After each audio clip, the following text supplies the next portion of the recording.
तो एक नरेशन हमें बताती है कि सेंट्रल किंगडम अपने सभी एथनिक ग्रुप्स को मिलाकर एक सिंगल राज्य बनाना चाहते थे, लेकिन ग्रासलैंड राज्य को ये बिल्कुल मंजूर नहीं था और इसी वजह से उनके बीच वॉर चल रही थी। यही हम मुलान को देखते हैं, सेंट्रल किंगडम की सबसे अच्छी फाइटर जो छुपकर ग्रासलैंड के प्रिंस जियांग को मारने आई है, पर इससे पहले ही जियांग अपने टेंट से बाहर आ जाता है। वहीं मुलान जब टेंट में आती है तो देखती है कि सामने एक बच्चा बैठा हुआ है जो असल में जियांग का छोटा भाई था। पूछने पर वो बच्चा भी खुद को प्रिंस बताता है और मुलान को समझ नहीं आता कि चीफ भला एक बच्चे को मारने के लिए उसे क्यों भेजेगा। बच्चा ये सुनकर डर जाता है कि प्लीज मुझे मत मारो, मैं तो अभी बहुत छोटा हूँ। और मुलान भी एक छोटे बच्चे को मारने की हिम्मत नहीं कर पाती। फिर वो एक घोड़ा लेकर वहाँ से भाग निकलती है जो कि प्रिंस जियांग का घोड़ा था और वो अपने सोल्जर्स को लेकर उसका पीछा करने लगता है। मुलान को रोकने के लिए वो एक शॉर्टकट का यूज करता है और इसी वजह से वो बाकी सोल्जर से बहुत दूर निकल आते हैं। जियांग उसे रोकने की कोशिश करता है, लेकिन मुलान भी हार मानने को बिल्कुल तैयार नहीं थी और इसी चक्कर में वो दोनों एक पैली में जा गिरते हैं। थोड़ी देर बाद जियांग होश में आता है जहाँ मुलान अभी भी बेहोश पड़ी हुई थी। वो एक पत्थर लेकर उसे हिट करने की सोचता है, पर देखता है कि ये तो असल में एक लड़की है और उसे विश्वास नहीं होता कि एक लड़की भला ऐसा क्यों करेगी। वो उसकी सांसें चेक करने जाता है, पर तभी मुलान होश में आकर उसे मारने लगती है और कहती है कि मुझे छूने की तुम्हारी हिम्मत कैसे हुई। जियांग उससे माफी मांगता है और कहता है कि अगर मुझे मार दिया तो इस वैली से बाहर कभी नहीं निकल पाओगी, क्योंकि मैं यहाँ पहले आ चुका हूँ। मुलान उसका नाम पूछती है, जिस पर जियांग खुद को एक स्टेबल बॉय बताता है, यानी घोड़ों का ध्यान रखने वाला, क्योंकि उसे डर था कि असलियत जानते ही मुलान उसे मार डालेगी। फिर मुलान उसे बाहर निकलने का रास्ता दिखाने को बोलती है, लेकिन तभी कुछ स्कॉर्पियंस आकर उन पर अटैक कर देते हैं। मुलान उनसे लड़ने की कोशिश करती है, लेकिन वो स्कॉर्पियंस बहुत ही स्ट्रॉन्ग थे, इसीलिए भागने के अलावा उनके पास और कोई चारा नहीं था। जियांग मुलान से एक चट्टान पर चढ़ने को बोलता है, लेकिन देखता है कि एक स्कॉर्पियन उसे पकड़ने वाला है और वो बिना सोचे उस स्कॉर्पियन पर जंप लगा देता है। इससे उसकी जान खतरे में आ गई थी, पर मुलान एंड टाइम पर उसे ऊपर खींच लेती है और कहती है कि तुम्हारे जैसा बेवकूफ इंसान मैंने आज तक नहीं देखा। पर जियांग मन ही मन उसे पसंद करने लगा था और उससे पूछता है कि आखिर तुम प्रिंस को क्यों मारना चाहती हो, क्योंकि लड़ाई तो तुम लोगों ने शुरू की थी और वो भी हमारे वाटर सोर्सेज में पॉइजन डालकर। लेकिन मुलान इस बात से बिल्कुल एग्री नहीं करती और कहती है कि हमारे लोग इतना घटिया काम कभी नहीं करेंगे। आगे खिल पर जियांग कुछ एग्स को देखता है कि ये शायद उनके डिनर में काम आएंगे, पर तभी एक जायंट ईगल उन पर अटैक करने लगती है। पहले तो वो बचकर भागने लगते हैं, लेकिन फिर जियांग को एक आइडिया आता है कि ये ईगल उन्हें यहाँ से बाहर निकाल सकती है। वो मुलान से खुद को फॉलो करने को बोलता है और उस ईगल की मदद से वो दोनों उस कैनियन से बाहर निकल आते हैं। यहाँ वो अपनी ड्रीम्स के बारे में बात करते हैं, जहाँ जियांग का सपना था कि वो दुनिया भर में ट्रेवल करना चाहता है। फिर वो मुलान से उसकी ड्रीम के बारे में पूछता है, लेकिन मुलान कहती है कि उसका कोई ड्रीम नहीं है और वो तो बस अपने डैड के बिहाफ पर आर्मी में काम करती है। तब जियांग अपने घोड़ों को देखता है जो उसे ढूंढते हुए वहीं आ गए थे और मुलान उनकी स्मार्टनेस देखकर बहुत इम्प्रेस होती है। इसी तरह आगे बढ़ते हुए जल्द ही वो सेंट्रल किंगडम के बॉर्डर तक आते हैं, जहाँ से उन्हें अलग अलग रास्ते पर जाना होगा। जियांग उसे अपनी सच्चाई बताना चाहता था, पर बहुत कोशिश करने पर भी ऐसा नहीं कर पाता और मुलान उसे अलविदा बोलकर निकल जाती है।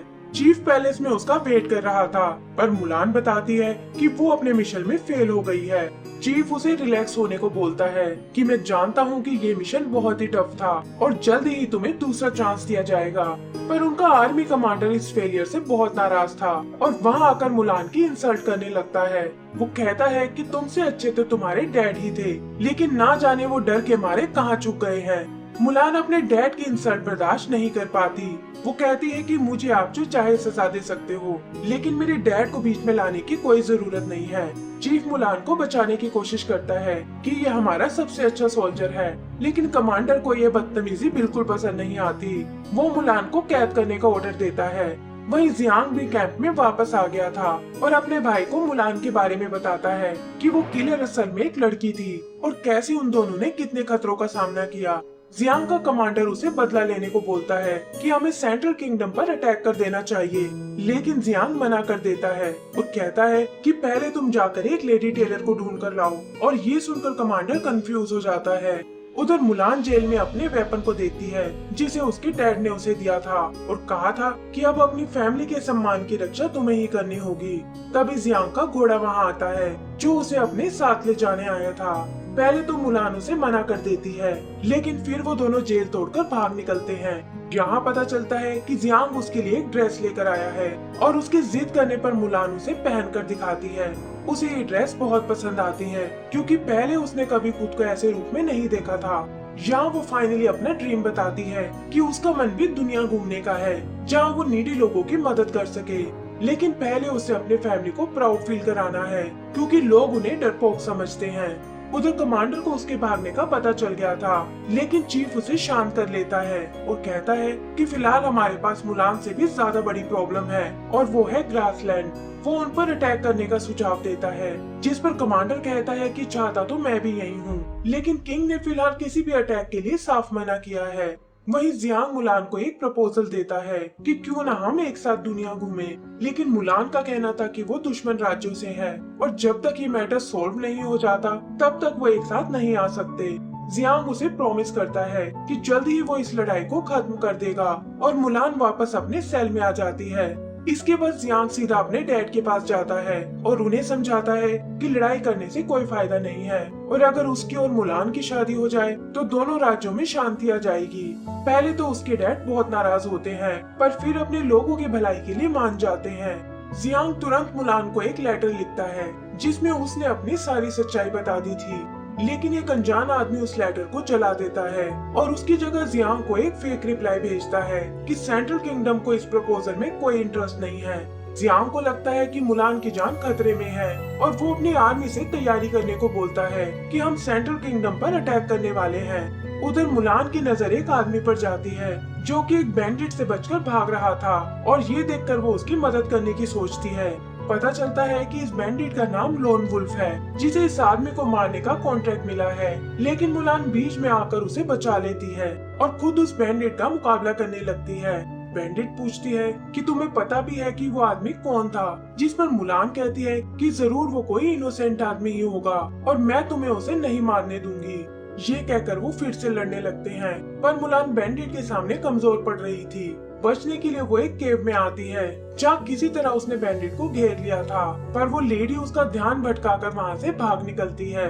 तभी वो आदमी जिसे मुलान ने बचाया था कमांडर को लेकर वहाँ आता है और वो लोग मुलान का शुक्रिया अदा करते हैं। यही कमांडर को पता चलता है कि मुलान तो लड़के के भेष में एक लड़की है और ये देखकर वो उस पर बहुत नाराज होता है कि एक लड़की होकर आर्मी में आने की तुम्हारी हिम्मत कैसे हुई और तुम्हें इसकी सख्त सजा मिलेगी। वो आदमी मुलान का नाम सुनकर चौंक जाता है कि मैं तो यहाँ तुमसे ही मिलने आया था और तुम्हें पनिशमेंट नहीं बल्कि अवार्ड मिलना चाहिए।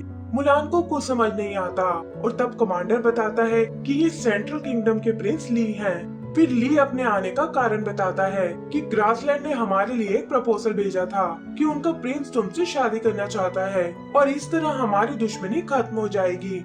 मुलान को जियांग के प्रिंस होने का अभी तक पता नहीं था और उसे लगता है कि वो लोग शायद उस बच्चे की बात कर रहे हैं और ये सोचकर वो इस शादी से मना कर देती है। तभी एक सोल्जर आकर बताता है कि ग्रासलैंड की आर्मी हम पर अटैक करने आ रही है और ये सुनकर वो सब सिटी की ओर जाने लगते हैं। ली इस बात से बहुत परेशान था कि अचानक ये अटैक करने क्यों आ रहे हैं, जबकि हमने तो अभी प्रपोजल का जवाब ही नहीं दिया। कमांडर कहता है कि शायद यही उनकी चाल थी, लेकिन मेरे होते वो लोग नहीं जीत पाएंगे और ये कहकर अपनी आर्मी को तैयार होने को बोलता है।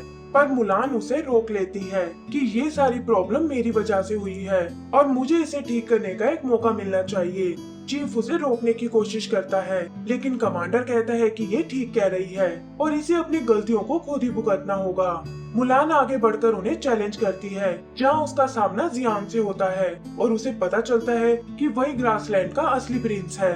जियांग उसे सारी बात बताता है कि मैं ही वो प्रिंस हूँ जिसे तुम मारने आई थी और अब हम ये सब रोक सकते हैं। लेकिन मुलान उसके झूठ से बहुत नाराज थी और गुस्से में उस पर अटैक करने लगती है, पर जियांग जल्दी ही उसे काबू कर लेता है और अनाउंस करता है कि अब से उनके राज्यों में कोई दुश्मनी नहीं होगी। कमांडर को छोड़कर बाकी सभी इस बात से बहुत खुश होते हैं और कमांडर ये कहकर चला जाता है कि जल्दी ही तुम्हें इस गलती का नतीजा भुगतना होगा। यही मुलान को उस फेक लेटर की चिंता थी कि जरूर वो किसी ने साजिश की है और उन्हें इस बारे में इन्वेस्टिगेट करना होगा। तभी पता चलता है कि प्रिंस ली को किसी ने किडनैप कर लिया है और कमांडर इसके लिए जियांग और मुलान को ब्लेम करता है कि ये दोनों आपस में मिले हुए हैं। सोल्जर्स उन्हें पकड़ने आते हैं, लेकिन मुलान किसी तरह जियांग को निकाल लेती है और वो देखते हैं कि कमांडर ग्रासलैंड की आर्मी पर अटैक करने वाला है। मुलान जियांग से अपनी आर्मी के पास जाने को बोलती है और खुद हेल्प मांगने अपने चीफ के पास जाती है, जिसका घर पास ही की एक पहाड़ी पर था। वहाँ उसका सामना उस बैंडिट से होता है जो बताती है कि प्रिंस ली को मैंने ही किडनैप किया है, लेकिन इसके लिए मुझे किसी ने पैसे दिए थे। मुलान को विश्वास था कि पैसे देने वाला कमांडर ही होगा, लेकिन फिर वो असली प्लानर से मिलती है जो और कोई नहीं बल्कि उसका चीफ ही था। उसे ये जानकर बहुत शौक लगता है कि आखिर चीफ ऐसा क्यों कर रहा है। वो उसे प्रिंस ली को आजाद करने को बोलती है और कहती है कि आपके बिहाफ पर मैं उनसे बात करूंगी और मुझे यकीन है कि वो आपको माफ कर देंगे। पर चीफ उसकी एक नहीं सुनता और अपने मूव से उसे पीछे धकेल देता है।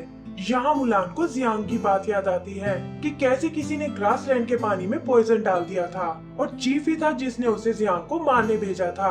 वो ये भी समझ जाती है कि फेक लेटर भी चीफ ने ही भेजा होगा ताकि दोनों राज्यों में वॉर शुरू हो जाए। चीफ उसकी इंटेलिजेंस से बहुत इम्प्रेस होता है कि तुम्हारा सोचना एकदम सही है और ली और जियांग को मारकर मैं इन दोनों राज्यों को अपने कब्जे में करना चाहता हूँ। बैंडिट को ये सुनकर बहुत गुस्सा आता है क्योंकि चीफ ने उसे कहा था कि वो ये अपने राज्य की भलाई के लिए कर रहा है और ये कहकर वो और मुलान उस पर अटैक कर देती हैं। उधर ग्रासलैंड और किंगडम की आर्मी सामने सामने थी और उनके बीच लड़ाई शुरू हो जाती है। दोनों को लगता है कि उनके प्रिंस दुश्मन के कब्जे में है, पर जियांग आकर अपने लोगों को रोक लेता है कि अब तुम किंगडम पर कोई अटैक नहीं करोगे और ये कहकर मुलान को ढूंढने निकल जाता है। उधर बैंडिट और मुलान चीफ के सामने कमजोर पड़ रही थी और वो मुलान को अपने साथ आने को बोलता है, पर मुलान कहती है कि मेरी फैमिली ने हमेशा इस राज्य की रक्षा की है और तुम्हें मारकर मैं उन्हें प्राउड फील कराऊंगी। इस बार वो चालाकी से उसे एक बैल के नीचे ट्रैप कर लेती है और उन्हें लगता है कि शायद ये प्रॉब्लम खत्म हो चुकी है, पर उनकी ये खुशी ज्यादा देर तक नहीं टिक पाती क्योंकि चीफ खुद को फ्री करा लेता है और उसके अटैक से मुलान पत्थरों के नीचे फंस जाती है। वो उसे मारने ही वाला था, पर तभी उनकी मदद करने जियांग वहाँ आता है और अपने तीर से चीफ को घायल कर देता है। फिर वो मुलान को बाहर निकालने की कोशिश करता है, लेकिन चीफ ने पीछे से आकर उसे पकड़ लिया था। वो जियांग को खूब मारता है और मुलान समझ जाती है कि वो चीफ के सामने ज्यादा देर तक नहीं टिक पाएगा। ये सोचकर वो अपनी पूरी ताकत लगाती है और इससे पहले कि चीफ जियांग को मार पाए वो बीच में आकर उसे रोक लेती है। यहाँ हम उन दोनों के बीच एक जबरदस्त फाइट देखते हैं जहाँ मुलान एंड में चीफ को मार डालती है और इस तरह उसका खेल हमेशा के लिए खत्म हो जाता है। आगे का सीन 1 महीने बाद का है जहाँ वो तीनों कहीं जा रहे हैं। बैंडिट उन्हें गुड लक बोलकर निकल जाती है और पता चलता है कि मुलान और जियांग की शादी हो चुकी है। जैसा कि प्रॉमिस किया था वो लोग अपने वर्ल्ड टूर पर निकले हैं और इसी के साथ हमारी ये मूवी खत्म हो जाती है।